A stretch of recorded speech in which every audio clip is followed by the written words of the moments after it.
नमस्कार मैत्रिणींनो, स्वागत आहे तुमचं आपल्या नवीन व्हिडिओमध्ये. हे बघा, काठपदर साडीवरील हे ब्लाऊज मी खूप डीप गळ्याचं शिवायचं होतं आणि त्याला सिंपल एकदम लुक हवा होता.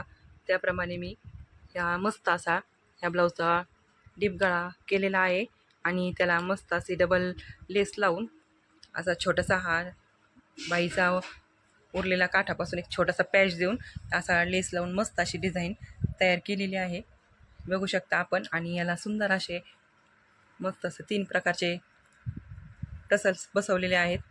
3 टसल्सनी खूपच सुंदर लुक ह्या ब्लाऊजला येणार आहे. आणि ह्या ब्लाऊजला ही फुल स्लीव्ज आहे. हे बघा, फुल स्लीव्जचं आहे हे बाप. आणि हे मस्त असा 4 टक्सचं ब्लाऊज आहे. हे एक उंची खूपच भरपूर आहे ह्या ब्लाऊजची. आणि हे बघा, 4 टक्सचं ब्लाऊज एकदम खूपच सुंदर अशी फिनिशिंग आहे, खूपच छान आलेली आहे या ब्लाऊजची.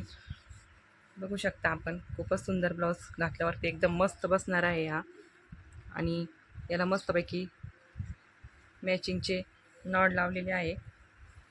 आपणही अशा प्रकारे, तुम्ही अशा प्रकारे हे ब्लाऊज अशा मस्त नुसती लेस वापर करूनही आपण या प्रकारे असं मस्त ब्लाऊज रेडी करू शकतो. नुसत्या लेसनेही खूपच छान लुक ह्या ब्लाऊजला येऊ शकतो. आणि वेगळी डिझाईनही करायची काही आवश्यकता नाही आहे. छोटासा पॅच देऊनही आपण हे ब्लाऊजला सुंदर लुक करू शकतो. आणि हे बघा, त्यातलाच हा मी दुसरा ब्लाऊज, सेम ब्लाऊज आहे हा. हा मी या प्रकारे स्टिच केलेला आहे. यालाही मी असा सुंदर असा पॅच पॅच देऊन आणि डबल नॉट लेस लावून हा तयार करणार आहे. आणखीन याचं काम बाकी आहे. आणि हा बघू शकता, किती सुंदर असा एकदम छोटासा पॅच देऊनही खूपच सुंदर असा पाठीलाही खूपच छान लेस बसवून आपण मस्त अशी डिझाईन तयार करू शकतो. चला तर मैत्रिणींनो, भेटूया पुढच्या व्हिडिओमध्ये. धन्यवाद.